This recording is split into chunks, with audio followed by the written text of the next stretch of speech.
Jtwes Farm on 51 here. All right, we're yeah, I was just supposed to shine the mold board up. Actually, this the original mold board's out there, but it had a bad gouge in it. Typically, if you don't keep the rock share changed out, if it wears too thin, then it will start peeling up through here, and it'll start wearing a streak across there. And as you see, right along, you can't see it. I can't. It's hard to see, but yeah, trust me. Like right along here, it tapers off. This is where the majority, the hardest part of the dirt's coming right through here. So, and what they had was they had a hole or a bolt.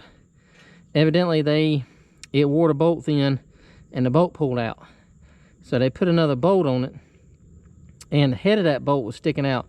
Well, when I took it out there the other day to test it, all that dirt was collecting on that bolt, and that's horsepower loss.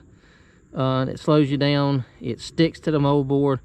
It just doesn't give you a good. It's still going to plow, but it's causing a lot more drag, and you do not need any restrictions when that dirt is moving across. You don't want any bolts sticking out, any uneven, and this should have been changed. And it's, like I say, it's right through here. It's just you can feel it low.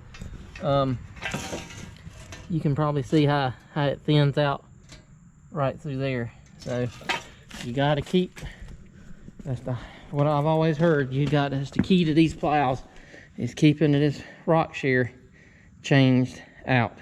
And this piece here, you'll have to change that too, but because what happens is dirt gets closer, it moves more and more. The hardest part of dirt, like I said, it goes through here. And this here is the shin. I changed it out. I don't know if you can see how thin. Go across there and see how thin it is. It gets right in there. And you look, it's hard to tell unless you're touching it, but it was wore thin right through here, and then it was causing it to wear that board. So picked these parts here up from a good friend of mine who's got a lot of spare parts, and my secret plow part source local to me, and so I can go up there and pick up some from him every now and then. But yeah, I started just cleaning the other board up, and I was like, nah, it's not going to fly. So I said, no, I'll go ahead and change that board out. And then I was looking at this, or the one there, the shin, and noticed that it was wore bad too. And I said, if I change that mold board out, this dirt here is going to be a gap right in here, and it's going to be hitting that mold board. So I changed this out. Well, in changing that, I said, well, landslide, a little short, and it's still not the one I really want on there, but it'll work. Got a new landslide for it, and wear pad. I know you've seen this in the past.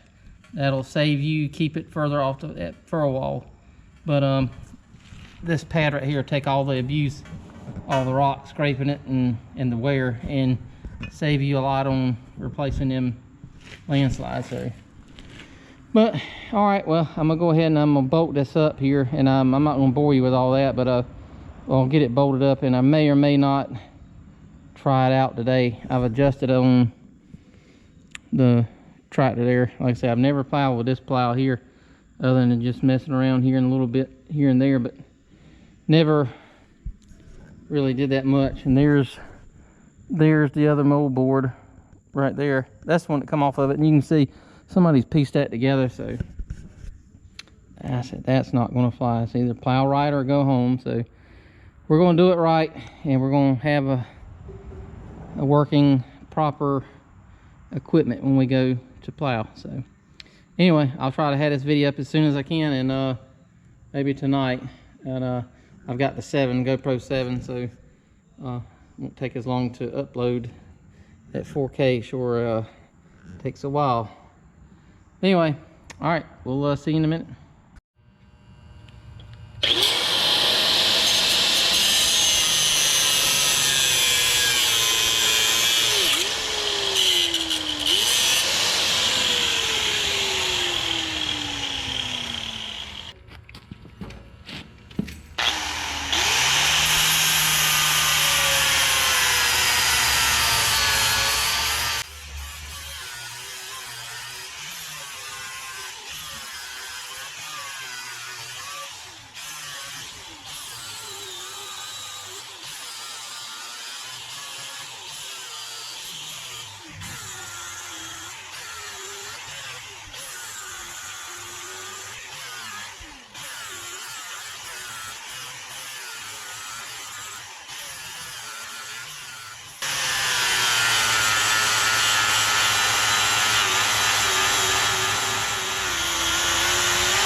YouTube, there it is.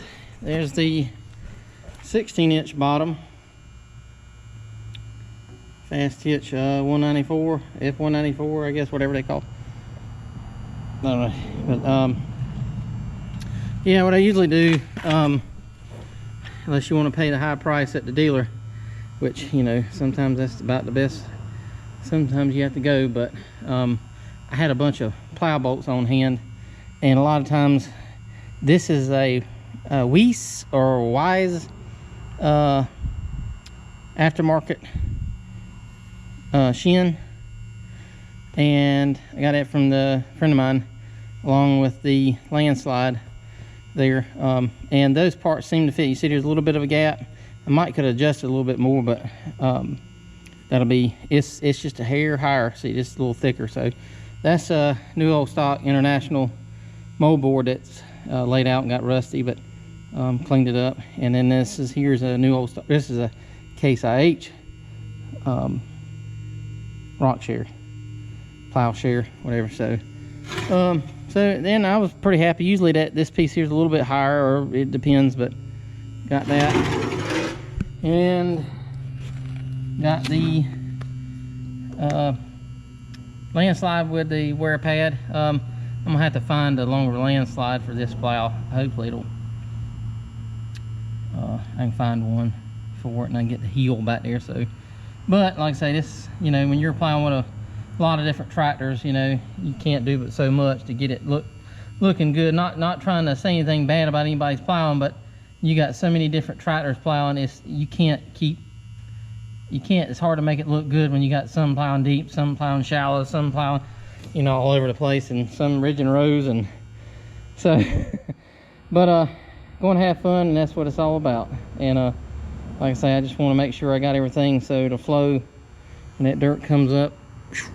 Nothing to restrict it, nothing catching it, no bolts sticking out to catch it. And it's got a nice easy path to slide right off the end of the moldboard. So, but I may take some video of it going out there. I might go try it out here if I can dig the 140 out.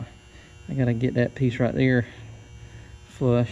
But like I say, yeah, keep them wear pads on there, and that'll save you landslide and take all the pressure. There's a lot of pressure back here. This thing's pushing, and that's why they got that support rod right back near that brace. I got it in the normal position. Down means it's pointed. The arrow pointing down means it's in the normal position. Pointed up means it's in the aggressive position. And I don't feel like we need that. Land's pretty good land out there, so fairly decent. So, and plus, you know, somebody already have it opened up, so we won't need to open it up. Usually, a lot of times, it'll hard for these to go on the ground. So, but if we do, all we have to do is loosen this, and change this around, tighten it back, those two back up, which is not hard to do. So, but all right, we'll see if we can hook it up here, and we'll go and try it, make a pass out there where the corn was. So, all right, I'm just making a first pass. I had to adjust it. I had to turn the depth lever, or the depth side. I had to turn it down so it would penetrate. But once I make another pass, then it'll fall right into that furrow, and I'll have it where I've got it set currently. So it seems to be doing a pretty good job so far. I'm taking it kind of slow, but once I get it opened up, I'll put it in second gear and make where to throw that dirt like it's supposed to. All right, we'll see. I ain't got nobody filming for me today, but I'll have to do it as I go. So if you'll take notice, this here's second gear, the way it throws the dirt, and from right there up, that's first gear. It shows you how much better it throws that dirt when you got your plow set. It's take a pass or two to get the pitch set, but once I make another pass, that'll be just right, and it'll overlap to the point where you won't even be able to tell that this is the dead furrow right in the middle. So, all right. Well, we had to refuel, but we're shining the moldboard up, and we're getting better. I had to make some adjustments there, but it ridged up a little bit, but that last part up there, I got it adjusted about where I wanted to. So we'll Yeah, they got the corn cut off. You saw it in the last video. But yeah, we're ready for the Jtwes Plow Day. See y'all tomorrow.